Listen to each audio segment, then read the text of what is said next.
प्रधानमंत्री की सुरक्षा में तैनात एसपीजी ने पीएम के लिए बनाए गए हेलीपैड पर सीएम योगी आदित्यनाथ की हेलीकॉप्टर लैंड होने के बाद बेहद संवेदनशील माना है। उन्होंने मामले को गंभीरता से लेते हुए इस संबंध में प्रयागराज के प्रशासनिक अफसरों को पत्र लिखकर निर्देशित किया है कि वीवीआईपी के प्रोटोकॉल का पालन करें और भविष्य में इस तरह की लापरवाही न बरतें। प्रधानमंत्री नरेंद्र मोदी बीते 21 दिसंबर को प्रयागराज महिला सशक्तिकरण कार्यक्रम के तहत पहुंचे थे। पीएम के कार्यक्रम को लेकर प्रयागराज के परेड ग्राउंड में कुल 5 हेलीपैड बनाए गए थे। लाल सड़क के किनारे 3 हेलीपैड और काली सड़क के किनारे 2 हेलीपैड बनाए गए थे, जबकि राज्यपाल और मुख्यमंत्री के लिए वहीं कुछ दूरी पर ही काली सड़क के किनारे 2 हेलीपैड बनाए गए थे। गौरतलब है कि मुख्यमंत्री योगी आदित्यनाथ महिला सशक्तिकरण कार्यक्रम में मोदी के आगमन से 1 घंटा पहले ही परेड ग्राउंड पहुंच गए थे। यूपी चुनाव 2022 में जदयू और भाजपा मैदान में अलग अलग उतरकर ताल ठोकेंगी। दोनों दलों के बीच गठबंधन को लेकर बात नहीं बनी। जदयू के राष्ट्रीय अध्यक्ष ललन सिंह ने प्रेस कॉन्फ्रेंस के जरिए तमाम स्थिति को अब स्पष्ट कर दिया है। वहीं उन्होंने आगामी चुनाव की तैयारी को लेकर भी कुछ कसक भी जाहिर कर दी है। लंबे समय से चल रहे गठबंधन की उम्मीदों के इंतजार पर आपत्ति जताई। जदयू ने शनिवार को पहले 26 सीटों की सूची जारी की, जिस पर उम्मीदवारों के नामों की घोषणा बाकी है। ललन सिंह ने शनिवार को मीडिया के सामने उत्तर प्रदेश के विधानसभा चुनाव को लेकर जदयू की स्थिति और फैसले को स्पष्ट किया है।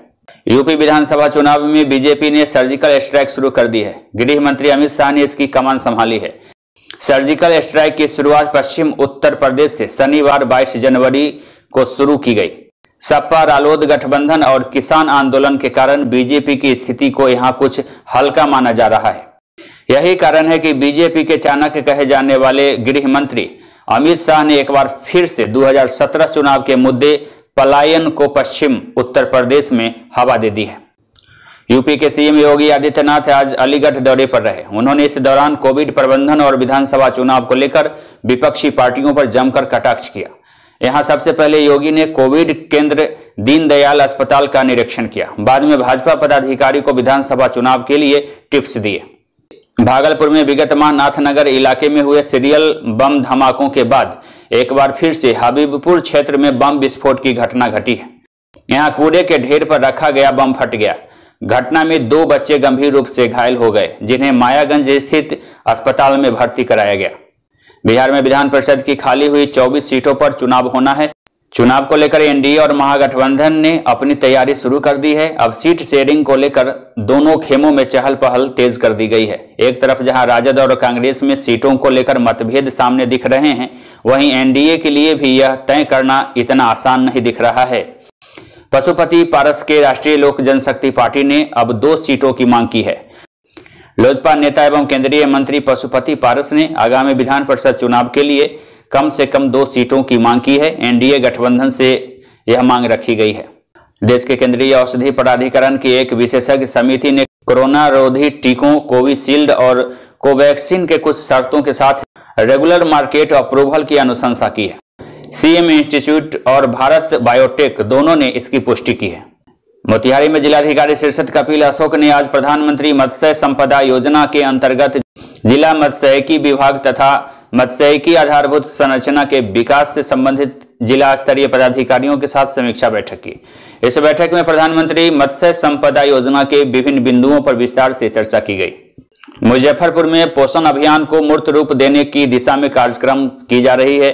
डिस्ट्रिक्ट कन्वर्सन एक्शन प्लान डीसीएपी की बैठक डीडीसी आशुतोष द्विवेदी की अध्यक्षता में मुजफ्फरपुर में की गई, जिसमें पोषण को लेकर विभिन्न विभागों के द्वारा किए जा रहे कार्यों की बिंदुवार समीक्षा की गई।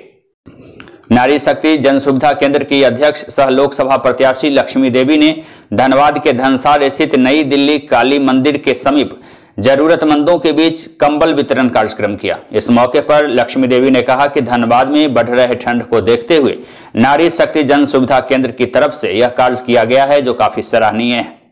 चिराग पासवान पर हम पार्टी के प्रवक्ता डॉक्टर दानिश रिजवान ने बयान दिया है।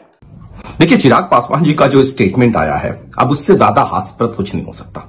चिराग पासवान जी अब कह रहे हैं कि नीतीश कुमार जी प्रधानमंत्री बनने का सपना देख रहे हैं।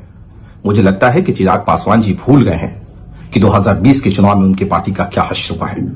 माननीय मुख्यमंत्री नीतीश कुमार जी के ऊपर में जब भी वो इस तरह की टिप्पणी करते हैं तो उनका हश्र उनको पता है। उधर जहरीली शराब कांड पर भी हम पार्टी के प्रवक्ता डॉक्टर दानिश रिजवान आज कुछ बोल गए।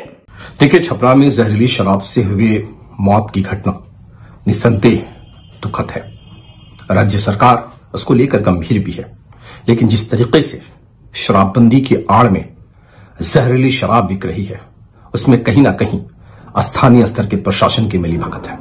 हमने स्पष्ट तरीके से कहा है और माननीय मुख्यमंत्री नीतीश कुमार जी से भी अनुरोध किया है कि अविलंब शराबबंदी कानून की समीक्षा की आवश्यकता है।